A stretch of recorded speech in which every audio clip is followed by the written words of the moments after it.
Alright, so we get to be on the play. And sure, definitely need to draw some more lands, but I think we want to keep this. We have the Drake to cycle. So Fanbearer 1, Drake on 2. Definitely not the best hand our deck can come up with.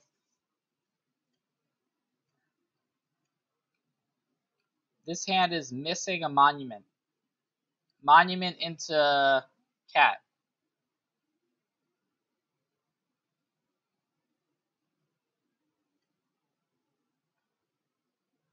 So we can start on the Fanbearer. I was about to say, if we draw a 2-drop, we're definitely going to play it. And there's the Gustwalker right on cue. Now, we really need lands, but still a good start.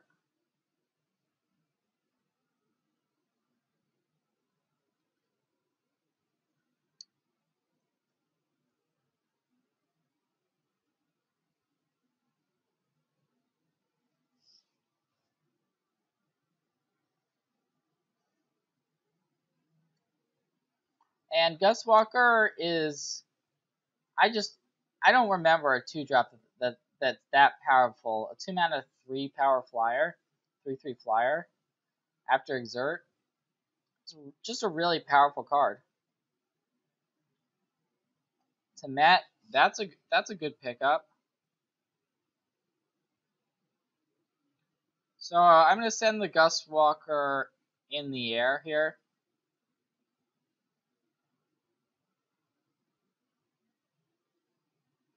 And then play the Temet as a follow-up. We actually don't have creature tokens immediately, so we could trade the Temet off for the... We could trade either one of these creatures off for this Initiate's Companion. Not actually sure which one we care about more. It's probably Temet, just because the card is definitely better than Fanbearer. And our opponent just may not attack into the 1/2. I guess we'll see in a moment. Alright, our opponent's attacking, so... Yeah. I'm inclined to block with the Fanbearer. It's just a weaker creature. We may not have mana up to tap things.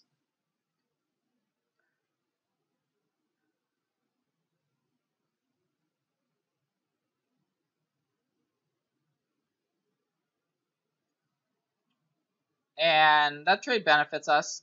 It looks like our opponent does have a second one, which may end up trading for the Temet now. We found a Vizier of Deferment. Okay. Huh.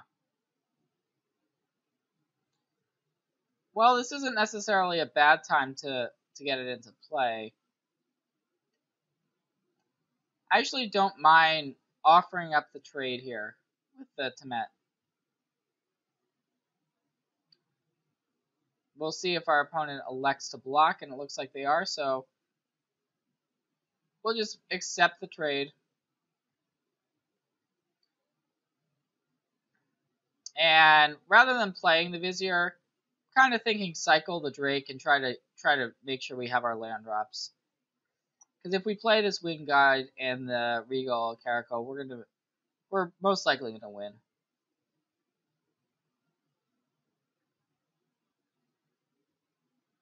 So there's a land. We don't have the second plains, but we can play the Wind Guide this turn.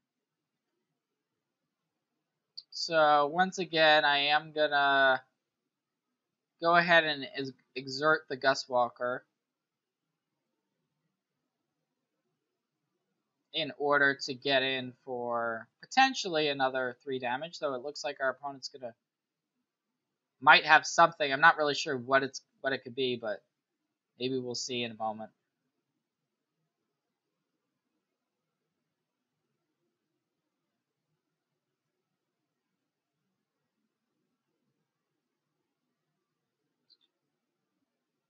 So here's a Stinging Shot, and let me just read the Vizier. So we can actually now play the Vizier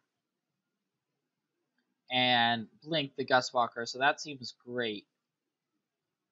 Now that we've attacked, it has flying. We can play Vizier, and we have our Gustwalker back. Yay! And the Stinging Shot is nullified.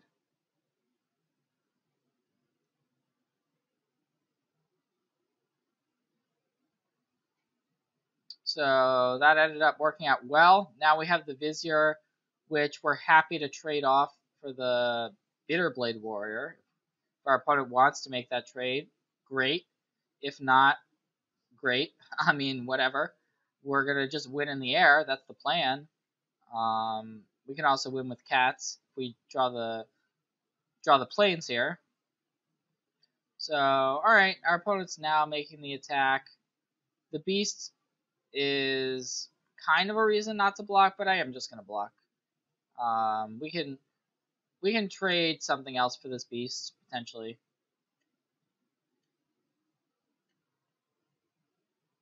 Alright, the planes. Yeah, that's a little bit annoying to draw that now. So I'm definitely going to get in there in the air. The question is now, we actually have the Temet in our graveyard, which we could just go ahead and exert that, which is almost seems better than playing the Wind Guide to me. Yeah, I'm going to go for that. So, exerting Temet. And we can do it on itself. So we can make it a 3/3 that can't be blocked. With flying, with the Aven Wind Guide, not that that matters. So, we're ahead in the damage race. We could block the beast because hard to see how we're going to lose the game. But I'm just going to take the damage.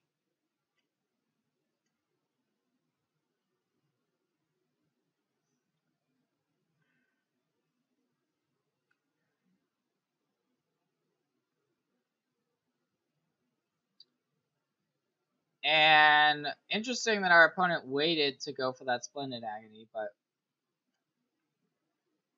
alright, time for bomb rares to take over the game. La-di-da-di-da. I'm gonna play this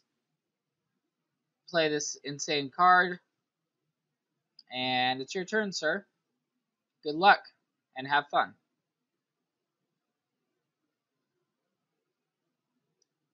So if our opponent kills it, that would be worst case scenario. Since they're attacking, it indicates a potential removal spell. I'm just going to take it because why even risk the block? These cats have lifelink, so we're not really in danger of dying. So, yeah, didn't really see a good reason to block, and now we just drew Angler Drake so we can bounce the beast that our opponent has. I guess I probably should have played this pre-combat because of the Spidery Grasp, the untap trick. That was a mistake on my part. That was a mistake. But anyways, I'm going to attack. If our opponent has it, they have it.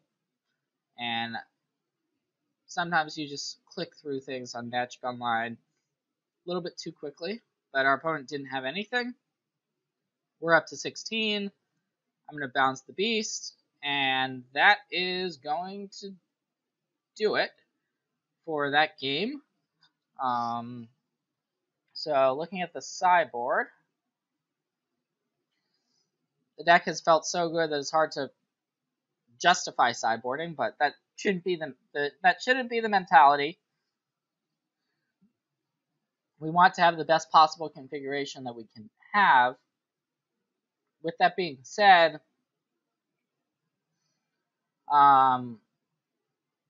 super grindy matchup. I think Kefnet the Mindful is going to be really good. But in these games that we've been playing, it just wouldn't have mattered. So, yeah, I'm not going to side that one in. Floodwaters. We've already got double Angler Drake, so this is just a better bounce option than the Floodwaters. And I could see going to Ancient Crab, but I'm gonna submit. I'm gonna go with what's winning, and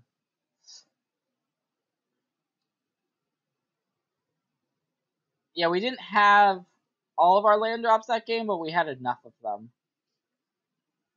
So this hand seems solid. We've got enough lands for sure, so basically any spell is good.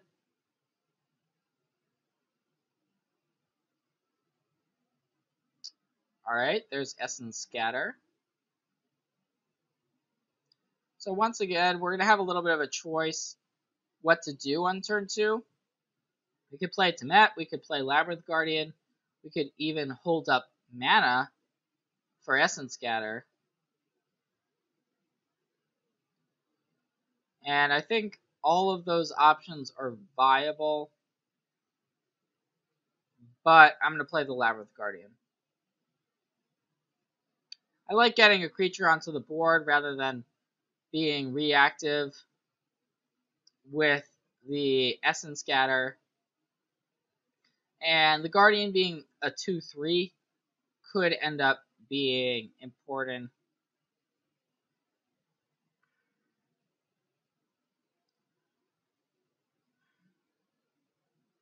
So there's a Trial of Strength.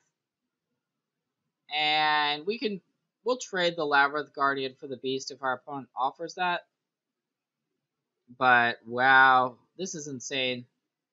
And these guys aren't even legendary, by the way. The Temets, I was like, well, guess we can't have 2 in play because they're legendary. That's kind of unfortunate. But as it turns out, we can have double Cat Lord in play at the same time. Not sure what our opponent's going to think about that if it happens. They will not be pleased, I will say that. If only the monument made cats rather than warriors. The little things. So we get the warrior, now we get all of our cat friends.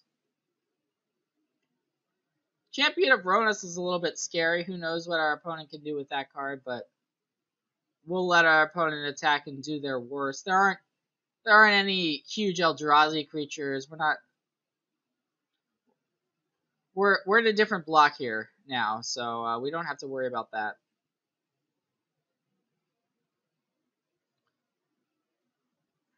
But it looks like the champion's coming in, so I guess we'll see in a moment what's going to happen. Okay. Greater Sandworm, just about as powerful of a card as could have been put in there. And I think I'm just going to throw the Labyrinth Guardian on the champion. And then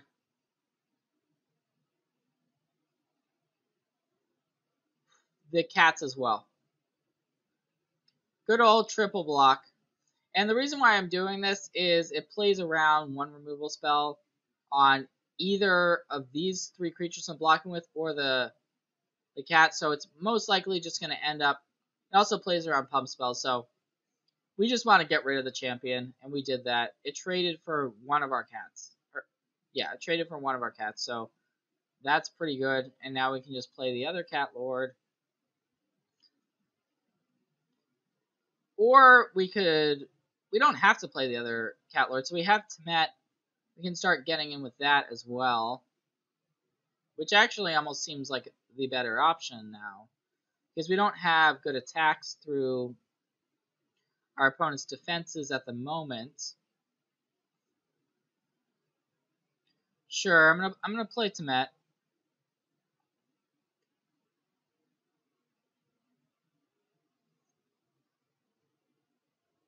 So we can get through with the cat. So we're gonna gain life. We're gonna get through for 3. And that's going to be the first damage we've dealt to our opponent. So still have a little bit of work to do. We have the option now of playing the Gustwalker or holding up Essence Scatter. I'm just going to hold up the Essence Scatter. Not confident that it's the right play. Our opponent certainly might not play a creature, but feel like it's more likely their opponent does than doesn't, essentially. So, alright, our opponent's going to get aggressive here. We're not going to be blocking the Flyer or the Elite, so I'm going to go ahead and double block the Beast, which is a 5/3 right now.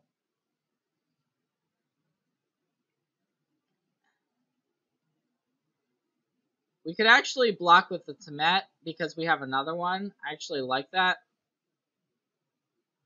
Sure, let's do that. Keep the Labyrinth Guardian around.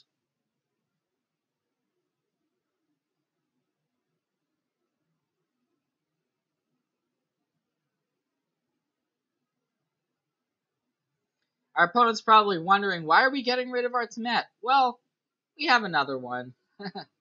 That's the reason. And bang. There's the Essence Scatter. Super happy we saved it. And we can basically do whatever we want to here. We could play another Cat Lord. I'm kind of leaning towards a Catcher's Monument and then Gustwalker, though. So, yeah, I'm going to go with that line. So, attack with everything.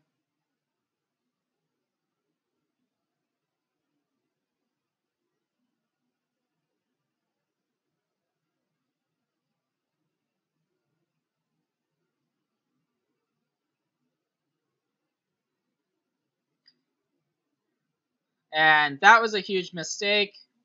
I am feeling very,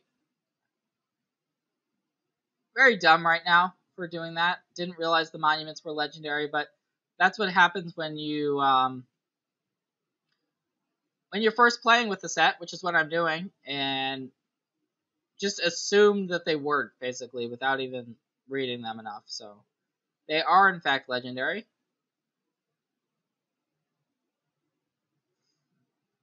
So we should have just played the Cat Lord there and essentially won the game. I think we're still going to win quite easily. So our opponent's at 9. I'm going to play the Lord now. These are definitely not legendary. I'm confident of that.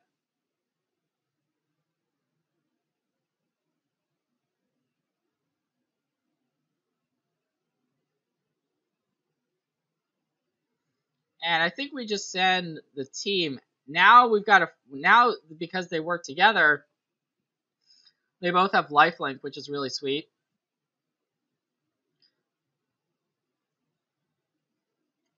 So attack with everything. If our opponent doesn't have anything, they're just dead. I guess they could have the removal spell for the Gustwalker that kills the Flyer, right? But even then, yeah, I mean, this game's over. Like, our opponent can't do anything. Sure, I made a little bit of a blunder by playing that a Catcher's Monument, but our opponent's dead.